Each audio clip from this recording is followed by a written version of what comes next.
വർഗീയതയോടുള്ള ഞങ്ങളുടെ സമീപനമാണോ കോൺഗ്രസിൻ്റെ സമീപനമാണോ നമ്മുടെ ജനങ്ങളുടെ മുന്നിലുള്ളത്? ഇപ്പോഴും മുസ്ലിം വർഗീയവാദത്തെ മുഴുവൻ സ്വന്തം കക്ഷത്തിൽ വെച്ചിരിക്കുക സതീശൻ. എല്ലാ മുസ്ലിം മത വർഗീയവാദികളും മുസ്ലിം മതമൗലികതാവാദികളും സതീശൻ്റെ കക്ഷത്തിരിക്കുന്നുണ്ട്. അവരെ കക്ഷത്ത് വെച്ചിട്ട് അവിടെ ഈ ഗിരിപ്രഭാഷണം നടത്തുന്നു. അപ്പം ഇത് മുഖ്യമന്ത്രിയെ ലക്ഷ്യം വെച്ചിട്ടുള്ള പല അപവാദ പ്രചരണങ്ങൾ തുടർച്ചയായിട്ട് അവർ നടത്തി പോരാറുണ്ട്. നേരത്തെ ലാവ്ലിൻ്റെ വിഷയത്തിൽ അത് നടത്തിയിരുന്നു. ജനങ്ങൾ അദ്ദേഹത്തെ 2 തവണ മുഖ്യമന്ത്രിയെ തെരഞ്ഞെടുത്തു. നമുക്കറിയാലോ, ഗൂഢാലോചന കോൺഗ്രസ് നടത്തിയതാണ്.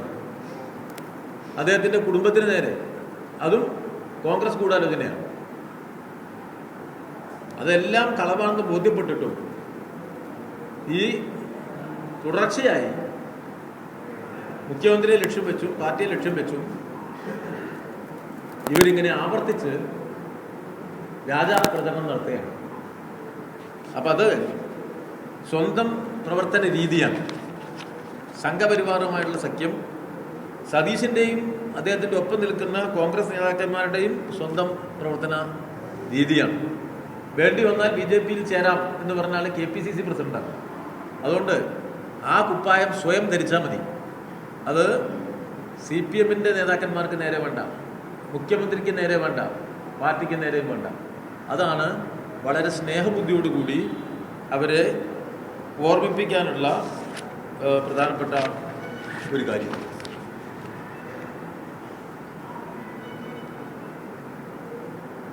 കേരളത്തെ സംബന്ധിച്ചിടത്തോളം ഇവിടുത്തെ സംസ്ഥാന ഗവൺമെൻറ്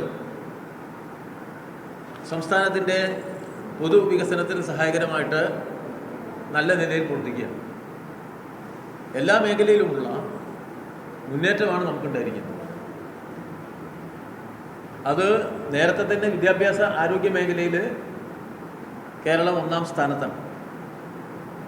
അത് ലോക ശ്രദ്ധയാകർഷിച്ച കേരളീയ വളർച്ചയാണ്. അതിൽ ഒന്നുകൂടി അതിന് മെച്ചപ്പെടുത്തക്ക രൂപത്തിൽ നമ്മുടെ പൊതുവിദ്യാഭ്യാസ ഘടനയിൽ കഴിഞ്ഞ ഭരണത്തിൽ തന്നെ നല്ല മുന്നേറ്റമുണ്ടായി. ഇപ്പം നമ്മളത് ഉന്നത വിദ്യാഭ്യാസ മേഖലയിലേക്ക് കൂടി വിപുലീകരിച്ചുകൊണ്ടിരിക്കുകയാണ്. ആരോഗ്യ മേഖലയിലെ കേരളത്തിൻ്റെ നേട്ടങ്ങൾ ലോകം അംഗീകരിച്ചതാണ്. ഇപ്പോൾ ഇന്ത്യയിലെ 1-ാമത്തെ വ്യവസായ സൗഹൃദ സംസ്ഥാനം എന്നാണ് കേരളത്തെ വിലയിരുത്തിയത്. ഏറ്റവും കടുത്ത കമ്മ്യൂണിസ്റ്റ് വിരുദ്ധരായ ഇവിടുത്തെ ഞങ്ങൾക്കെതിരായി നിരന്തരം പ്രവർത്തിക്കുന്ന ദിനപത്രങ്ങളിലും മറ്റു മാധ്യമങ്ങളിലും ഇതിനെ അംഗീകരിച്ചുകൊണ്ടുള്ള മുഖപ്രസംഗങ്ങൾ വന്നിരിക്കുകയാണ്. അത് നല്ല നിലയിൽ കേരളത്തിലെ ഈ ഭരണം പോകുന്നുണ്ട് എന്നതിൻ്റെ സാക്ഷ്യപത്രമാണ്. എല്ലാവർക്കും അറിവുള്ള കാര്യമാണ്, കേന്ദ്ര ഗവൺമെൻറ്റിൻ്റെ സാമ്പത്തിക നയങ്ങളിൽ സാമ്പത്തിക ഫെഡറലിസം ദുർബലപ്പെടുത്തി വരുമാനത്തിൻ്റെ മുഖ്യ പങ്ക് സ്വന്തം കൈവശപ്പെടുത്തി വളരെ ചെറിയ പങ്ക് സംസ്ഥാനങ്ങളുമായി പങ്കുവെച്ച് ആണ് കേന്ദ്ര ഗവൺമെൻറ് പ്രവർത്തിക്കുന്നത്. എന്നാൽ ചെലവുമായി ബന്ധപ്പെട്ട കാര്യങ്ങളിൽ മുഖ്യ പങ്ക് വഹിക്കുന്നത് സംസ്ഥാനങ്ങളാണ്.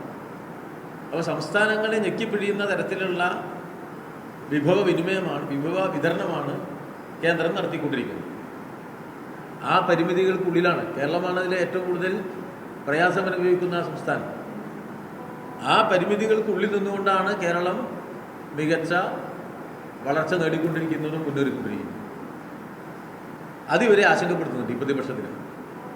പ്രതിപക്ഷം പ്രചരിപ്പിക്കുന്നതല്ല യാഥാർത്ഥ്യം എന്ന് ഇത്തരം കാര്യങ്ങളിൽ കൂടുതൽ ബോധ്യപ്പെട്ടുകൊണ്ടിരിക്കുക.